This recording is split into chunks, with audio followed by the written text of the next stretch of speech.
merci à vous, chers téléspectateurs, de nous avoir fait confiance une fois de plus pour pouvoir nous suivre dans vos maisons, dans vos bureaux, partout où vous nous captez, chez PSTV. Nous sommes aussi sur Canal+. Cet entretien concerne bel et bien la province du Sankuru.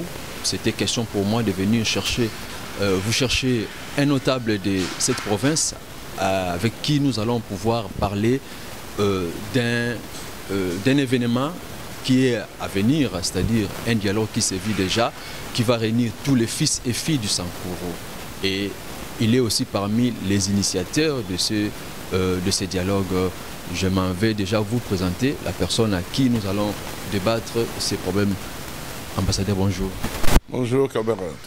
Nous avons appris que, après avoir parlé trop sur des problématiques, sur des conflits, sur les différentes difficultés de la province du Sankuru, et enfin, on a appris qu'il y aurait un dialogue qui va réunir tous les fils et filles du Sankuru.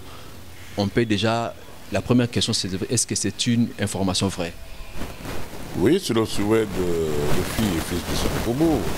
Nous l'avons toujours souhaité, le dialogue a toujours été permanent, mais cette fois-ci, je crois que j'ai pris l'initiative d'intéresser notre président du caucus, et moi-même, je viens du terrain, je crois avoir déjà réconcilié des familles, des peuples qui ne s'attendaient pas, qui avaient des morts hier, qui avaient des blessés. Je crois qu'aujourd'hui, lors de notre vacances parlementaires, nous avons conjugué les efforts, et vous me verrez même avec le sénateur Olongo, avec qui nous avons conjugué des efforts, et je n'ai pas cessé de sensibiliser également à Katakokombe, où nous pouvons travailler librement et sensibiliser la population. Et d'ailleurs, je vous informe qu'au début, effectivement, il y a eu des nuages dans nos relations, hein, surtout pour ceux qui sont là-bas, autant au niveau des députés provinciaux qu'au niveau des députés nationaux. Mais une fois arrivés sur le terrain, après la sensibilisation, les gens ont compris, ils se sont enrôlés massivement. Aujourd'hui, si vous regardez le chiffre, le jour où je suis arrivé et après moi, vous verrez qu'il y a un écart énorme.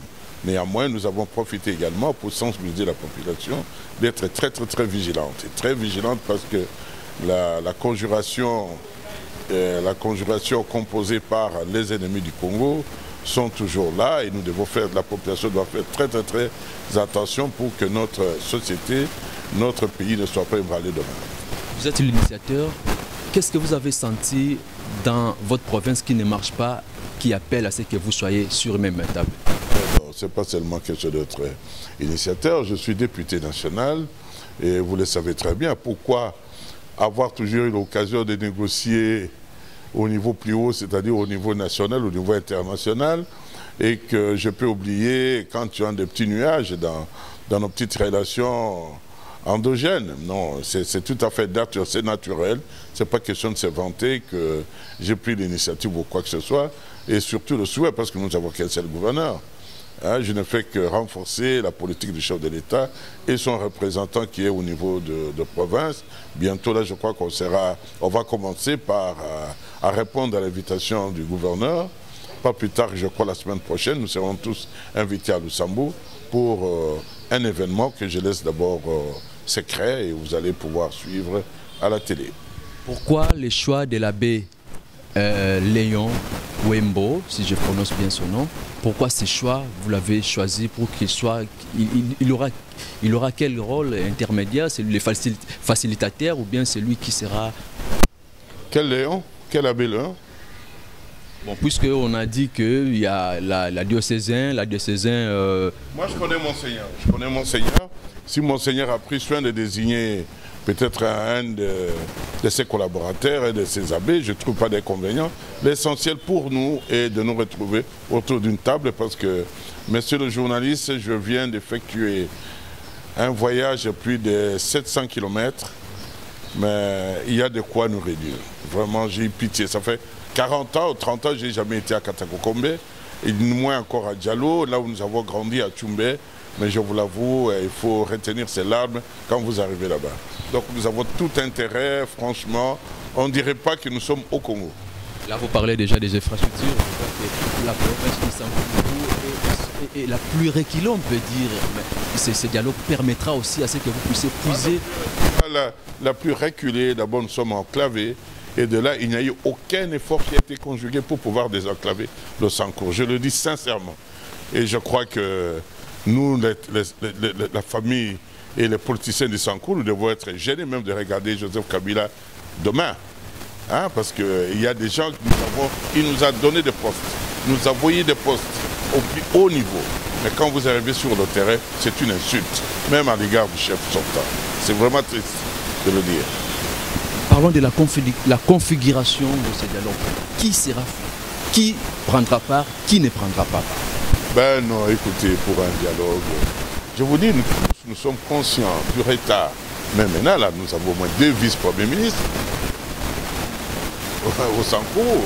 Donc le Sankourou a toujours bénéficié de postes assez importants, mais nous devons concrétiser sur le terrain.